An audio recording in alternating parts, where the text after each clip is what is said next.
En 2015, Fiat a restylé sa 500 et il a fallu attendre le printemps 2016 pour qu'Abarth procède de même avec les 595, étroitement dérivés de la 500.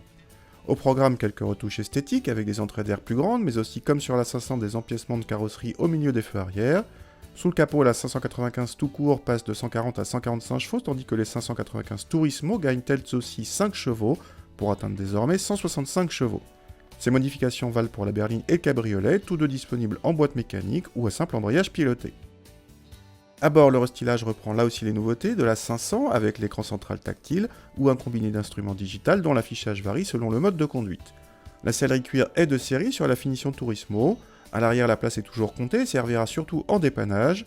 Le coffre atteint 180 décimètres cubes, c'est petit. A noter que la capote, une fois repliée, obstrue toujours la visibilité arrière. Vous avez donc droit en série à un radar de recul, mais uniquement sur le cabriolet. Contact et le petit 1,4 litre turbo donnent de la voix de façon plutôt agréable, il est donc possible d'obtenir une jolie sonorité d'un 4 cylindres. Les 165 chevaux animent sans problème cette petite auto d'à peine plus d'une tonne, mais les accélérations sont moins bonnes que celles des GTI façon Clio RS.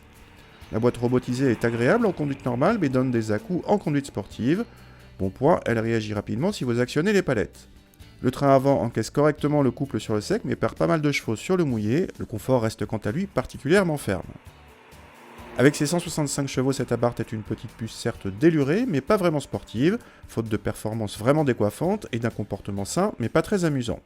Si vous voulez plus de sport, il faut vous tourner vers l'Abarth 595 Competition et ses 180 chevaux, voire même vers la 695 Biposto de 190 chevaux, qui passe de 0 à 100 en moins de 6 secondes. Cette dernière, radicale et très chère, reste toutefois peu envisageable au quotidien. Notre 595C Turismo, elle, l'est parfaitement malgré son manque de confort.